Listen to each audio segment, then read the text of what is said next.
Selamat pagi teman-teman, masih bersemangat dengan kami untuk membaca firman Tuhan yang ada di dalam Matius pasal 21. Yesus dieluk-elukan di Yerusalem. Matius 21 ayat 1 sampai 11.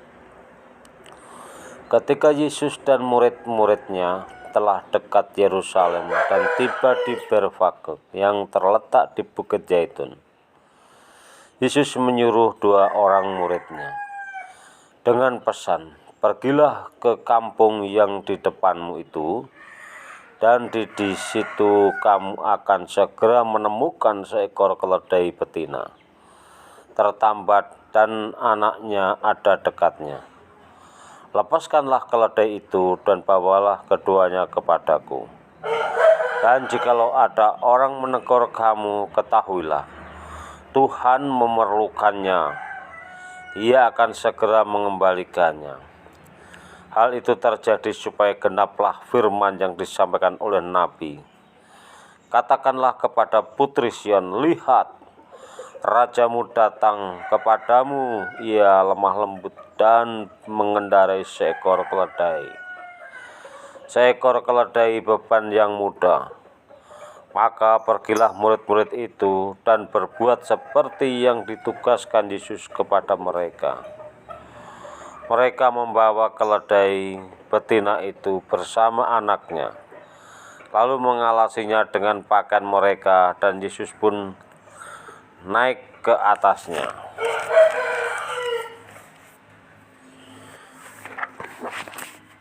Orang banyak yang sangat besar jumlahnya menghemparkan pakaiannya di jalan.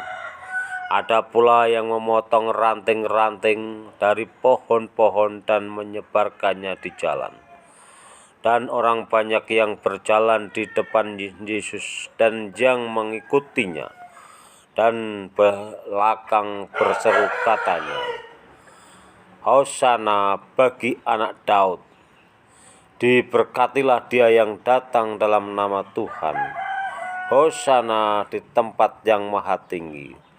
Dan ketika ia masuk ke Yerusalem, gemparlah seluruh kota itu. Dan orang berkata, "Siapakah orang ini?" Dan orang banyak itu menyebut, "Inilah Nabi Yesus dari Nazaret di Galilea." Yesus menyucikan bait Allah. Matius pasal 21 ayat 12 sampai 17. Lalu Yesus masuk ke bait Allah dan mengusir setan. Lalu Yesus masuk ke bait Allah dan mengusir semua orang yang berjual beli di halaman bait Allah. Ia membalikkan meja-meja penukar uang dan bangku-bangku pedagang merpati, dan berkata kepada mereka, "Ada tertulis, rumahku akan disebut rumah doa, tetapi kamu menjadikannya sarang penyamun." Maka datanglah orang-orang buta dan orang-orang timpang kepadanya dalam bait Allah itu, dan mereka disembuhkannya. Tetapi ketika imam-imam kepala dan ahli-ahli Taurat melihat mujizat-mujizat yang dibuatnya itu, dan anak-anak yang berseru dalam bait Allah, "Hosana bagi anak Daud," hati mereka sangat jengkel. Lalu mereka berkata kepadanya, "Engkau dengar apa yang dikatakan anak-anak ini?" Kata Yesus kepada mereka, "Aku dengar. Belum pernahkah kamu baca dari mulut bayi-bayi dan anak-anak yang menyusu, engkau telah menyediakan puji-pujian?" Lalu Yesus meninggalkan mereka dan pergi keluar kota ke Betania dan bermalam di situ. Yesus mengutuk pohon ara. Matius 21 ayat 19 sampai 22. Pada pagi hari dalam perjalanannya kembali ke kota, Yesus merasa lapar. dekat jalan ia melihat pohon ara lalu pergi ke situ. Tetapi ia tidak mendapat apa-apa. Pada pohon itu selain daun-daun saja, katanya kepada pohon itu, engkau tidak akan berbuah lagi selama-lamanya. Dan ketika itu juga keringlah pohon ara itu. Melihat kejadian itu, tercenganglah murid-muridnya lalu berkata, bagaimana mungkin pohon ara itu sekonyong-konyong menjadi kering? Yesus menjawab mereka, aku berkata kepadamu, sesungguhnya jika kamu percaya dan tidak bimbang, kamu bukan saja akan dapat berbuat apa yang kuperbuat dengan pohon ara itu, tetapi juga jikalau kamu berkata kepada gunung ini, beranjaklah dan tercampaklah ke dalam laut, hal itu akan terjadi.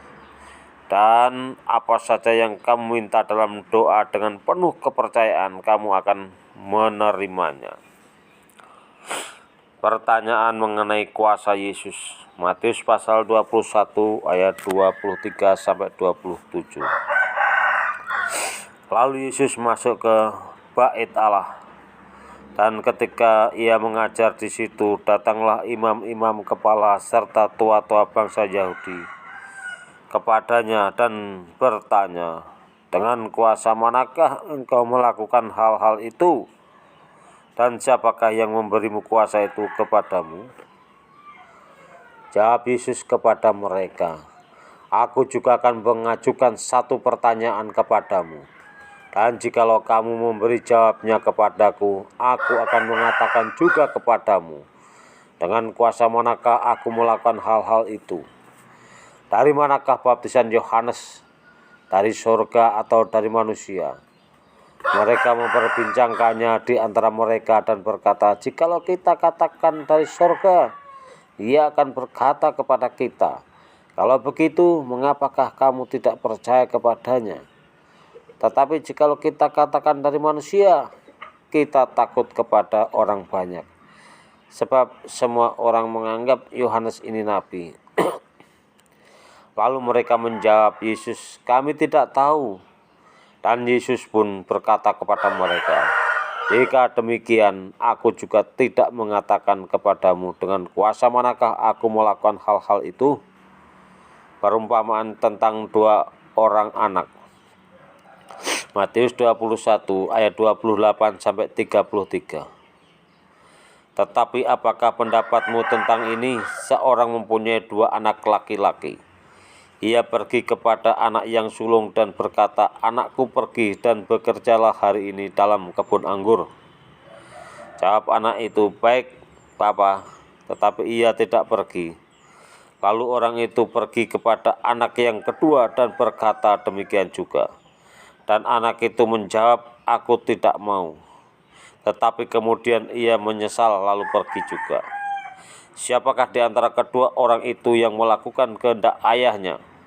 Jawab mereka, yang terakhir, kata Yesus kepada mereka. Aku berkata kepadamu, sesungguhnya pemungut-pemungut cukai dan perempuan-perempuan sundal akan mendahului kamu masuk ke dalam kerajaan Allah.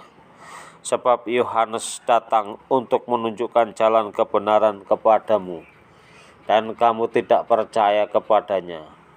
Tetapi pemungut-pemungut cukai dan perempuan-perempuan sundal percaya kepadanya.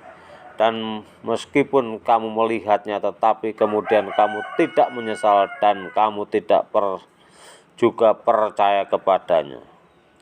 Perumpamaan tentang penggarap-penggarap kebun anggur.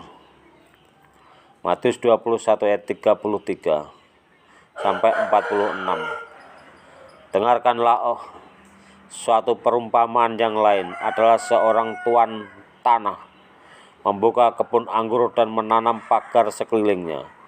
Ia menggali lubang tempat pemeras anggur dan mendirikan menara jaga di dalam kebun itu. Kemudian ia menyewakan kebun itu kepada penggarap-penggarap lalu berangkat ke negeri lain. Ketika hampir tiba musim patik, ia menyuruh hamba-hambanya kepada penggarap-penggarap itu untuk menerima hasil yang menjadi bagiannya. Tetapi penggarap-penggarap itu menangkap hamba-hambanya, itu mereka memukul yang seorang, membunuh yang lain, melempari yang lain pula dengan batu. Kemudian Tuhan itu menyuruh pula hamba-hamba yang lain lebih banyak daripada yang semula. Tetapi mereka pun diperlakukan sama seperti kawan-kawan mereka. Akhirnya ia menyuruh anaknya kepada mereka, katanya, "Anakku akan mereka segani." Tetapi ketika penggarap-penggarap itu melihat anaknya itu, mereka berkata seorang kepada yang lain, "Ia adalah ahli waris, mari kita bunuh dia, supaya warisannya menjadi milik kita." Mereka menangkapnya dan melemparkannya keluar kebun anggur itu, lalu membunuhnya. Maka apabila tuan kebun anggur itu datang, apakah yang akan dilakukannya dengan penggarap-penggarap itu? Kata mereka kepadanya, "Ia akan membinasakan orang-orang jahat itu, dan kebun anggurnya akan disewakan kepada penggarap-penggarap lain yang akan menyerahkan hasilnya kepadanya pada waktunya." Kata Yesus kepada mereka, "Belum pernahkah kamu baca dalam kitab suci, batu yang dibuang oleh tukang-tukang bangunan telah menjadi batu penjuru? Hal itu terjadi dari pihak Tuhan, suatu perbuatan ajaib di mata kita. Sebab itu aku berkata kepadamu bahwa kerajaan Allah akan diambil daripadamu dan akan diberikan kepada suatu bangsa yang akan menghasilkan buah kerajaan itu. Dan barang siapa jatuh ke atas batu itu, ia akan hancur, dan barang siapa ditimpa batu itu, ia akan remuk." Ketika imam-imam kepala dan orang-orang Farisi mendengar perumpamaan Yesus, mereka mengerti bahwa merekalah yang dimaksudkannya, dan mereka berusaha untuk menangkap dia, tetapi mereka takut kepada orang banyak, karena orang banyak itu menganggap dia nabi.